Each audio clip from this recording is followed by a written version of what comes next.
on Sprue Review. My name is Violet Sun, and today I'm going to be taking a look at both the Praetor kits from the new Horus Heresy Age of Darkness starter box by Games Workshop. With the release having just passed this weekend and my box having finally arrived, I thought I'd kick things off with a bit of a double feature by taking a look at both of the lovely Praetor character sculpts that are included in the new starter set. Now I'm not going to review the box because it is absolutely enormous and definitely won't fit into my normal setup, but I'm going to take a quick look at the instruction booklet. Now this instruction booklet is in black and white, and the illustrations are a little more simple than Games Workshop normally do. I think it's just it being in monochrome rather than having the colours makes them slightly more difficult to follow. But these models are reasonably easy. I'm going to be referring to them as the Power Sword Praetor and the Axe Praetor. The chap with the Power Sword is 21 pieces plus his base, and the guy with the axe is 23 pieces plus his base. So they're not the biggest parts count, and a lot of it is strangely in things like the cloaks. There's quite a few pieces to build up the intricate folded shapes of the cloaks, which I'm interested in taking a look at on the sprues. We'll do that in a second. Overall, the instructions are fine. I'm hoping this is just kind of because it's covering all of the units, and they did it as a bit of a cost saving to do it all in black and white. Hopefully the full versions of these kits will have nicer instructions. And of course with these models you do get a 40mm base for each of them. And also in this big box set there's a set of transfers. I've got a feeling if these are released separately you won't get this whole sheet, you might get a smaller sheet, but there are some Praetor specific bits and pieces that have been included. And overall these are quite nice. I mean, it's just black and white graphics, but with the bold colours of both the Imperial Fists and the Sons of Horus, some simple graphics actually really stand out against all the vibrancy. Let's start off by looking at the chap with the Power Sword as he's first in the instruction booklet. And the parts breakdown of this model will be very familiar to anyone who's been building Space Marines for a while. He's a little bit different in that his lower legs are separated from the upper legs, but they're both just single pieces with some really nice detail, especially on the knee area. There's loads of this really tight filigree little skulls, because it wouldn't be a Warhammer product without some skulls. And these sort of they're not grills, it's just extra detail, but they kind of look like grills. And these little I know they're like bolt holes on aircraft. These little rivet points look very cool. Little extra bits of detail. And the other shin is a complete mirror of the detail, although the pose is slightly different. And the back side's a little plain. They do have a little bit of a panel detail on them, which is quite nicely sculpted, and the usual undersuit peeking out from under the armour, as is common on Space Marines. The back of the torso is quite nice. We've got this new style backpack connector that seems to be what they're going for with this new range. More of that undersuit detail. Quite nicely detailed. I think it's part of a weapon belt that's meant to be leather, and you've got these kind of nicks into it, which is detail you don't normally get on a plastic miniature. That just extra little bit of texture really sells that that's leather, even though it's actually a piece of plastic. The front of the torso of this model is really nice. More of those kind of slit details on the side, repeat of the filigree and the skulls that were on the knees. More of those kind of bolt holes. Really nice shape to this whole torso piece. I really like this kind of new shape they've gone for with this kind of pectoral profile. And there's this really nicely done piece of cloth, really nice billowing tabard attached to the chest piece. And rather interestingly separated out is this large belt buckle. I think done so this strap with these tiny little ornamental skulls isn't too small of a separate piece. So you've got this big piece that you can stick onto the torso front.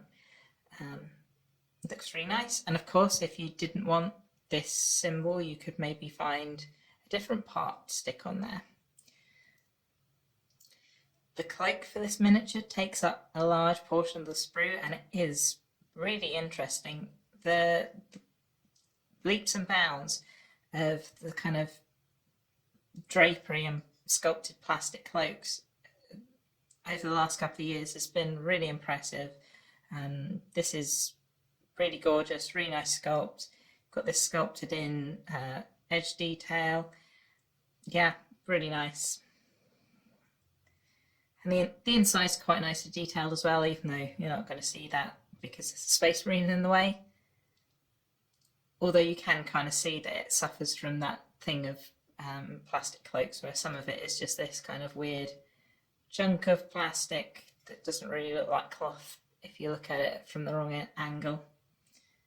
Although I do believe this piece actually sits on top of where I was just pointing out, so maybe that'll actually look okay.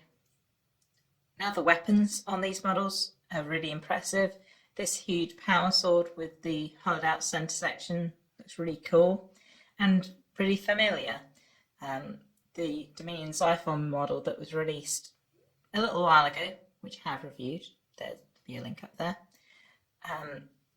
has a very similarly designed sword with this empty centre section. I think this is kind of a sort of theme that they're going for with these models. There's also a lot of detail on the hilt. There's this kind of gem and more embossed detail, and yeah, there's just a lot going on. If you're a painter that really wants a detailed model, these are both absolutely packed with detail. And this character's other weapon is this Volkite charger, which looks really cool. I think they've done a good job of conveying this being a mastercrafted weapon with all the extra scope and all these extra little cables and stuff. And the muzzle is a separate piece, so you've got a nice hollow beam emitter part for this. And there's a lot of detail on the arms as well. Little tiny screens, and I don't know if that's meant to be a button.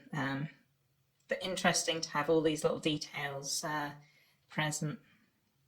Now you get the option of two heads with this model, a bare-headed one with a bionic eye and a beard, both of which these heads are designed to have this crest mounted on top. There's a little groove in the top of his head to make sure it gets a good positive glue location.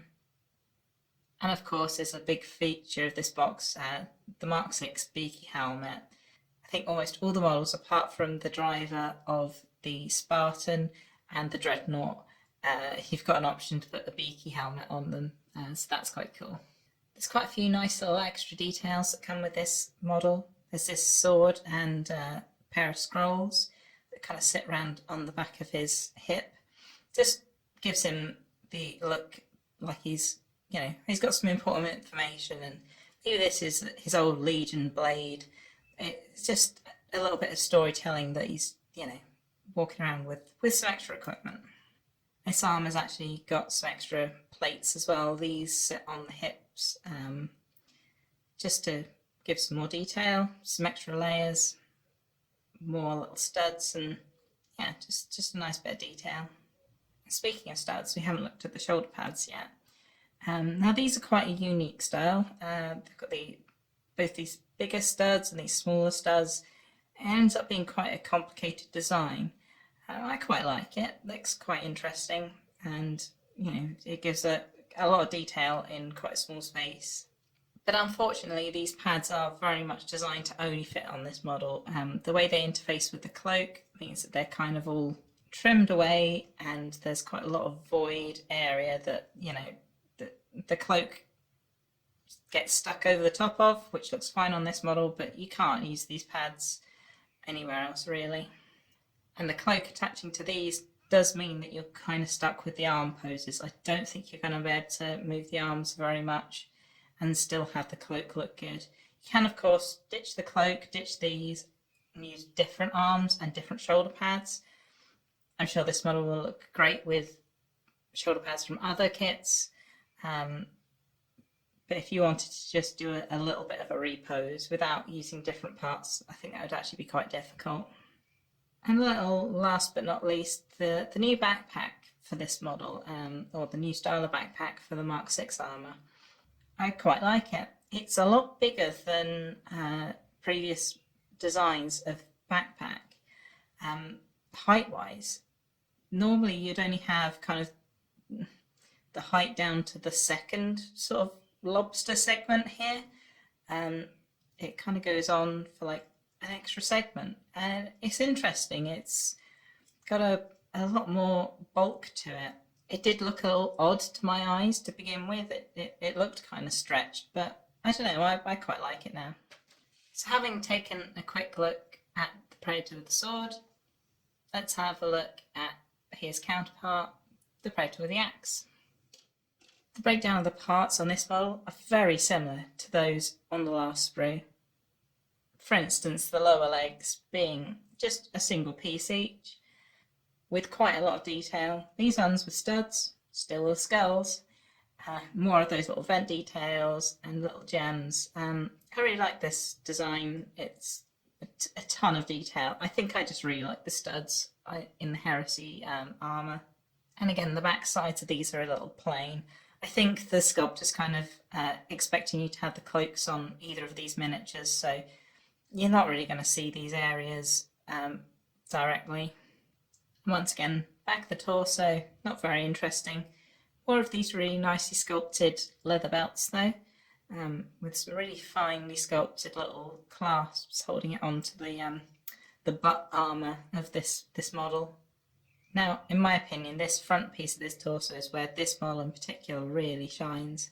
So much ornamentation, extra detail, these little medals, embellishments. I'm not quite sure what they're supposed to be, but they seem very much like something from a John Blanche illustration, which always gives a big plus from me. Got this kind of ornamental cord running around the front. Yeah, this almost looks kind of Thunder Warrior-esque, very much like an early Terran legionaries garb rather than a more modern Age of Darkness Praetorian. And to reinforce that look, there's this Archaeotech pistol attached to the front of the model, although the grip for it is a separate piece, just to give that extra level of detail rather than it being sort of smooshed into the front of the torso. And the layering of detail doesn't stop there. There's more of those little sort of sun-shaped detail pieces separate, so you can build up even more layers of detail on the front of the model. Once again, this model has an option of heads. Have one with a top knot and a rebreather, which looks very cool, very interesting, and maybe fits certain legions more than others, but very nice. And a helmeted head as well, this time with kind of the halo and a top spike, but again, Mark 6 style helmet. This model has another big, really gorgeous looking cloak, although this one's in even more pieces. There's quite a few extra layers that you have to attach on to get the full effect. It doesn't really look fantastic right here, but once you get all the pieces together, it looks really nice. I really think this is something that has come about because of the digital sculpting. I don't think you could do this level of breaking down pieces without being able to do it in a computer and mess around with it and change it repeatedly. The big focal point of this model is definitely his axe, which is pretty huge and a little bit reminiscent of a Lord of Contagion from Warhammer 40,000. And on the side that kind of faces out from the miniature, there's even some chips and stuff, so it's very much a battle-hardened looking figure. Now the arms for this model are a little interesting in that you have this kind of first layer of armour actually built into the arm, but the van brace pieces are separate, which is a little odd for a Space Marine model. I can't really think of another off the top of my head that comes apart like that, but yeah, but it definitely adds some extra detail to these pieces, so I'm not going to complain about more detail.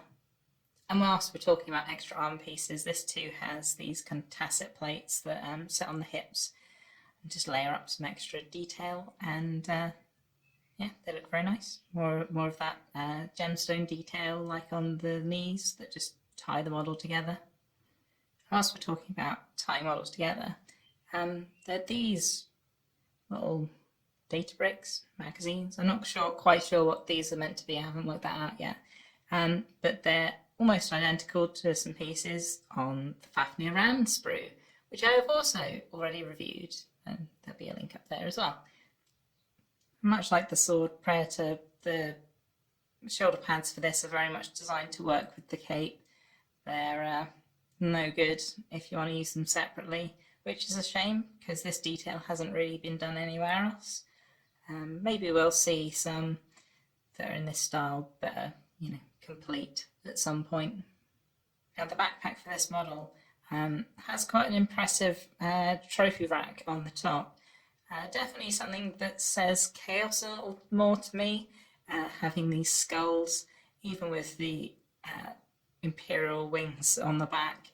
Yeah, I've seen a lot of people just trimming those wings off and just having the 3 skulls sat on this rack, and it definitely seems to say Traitor Legionnaire to me.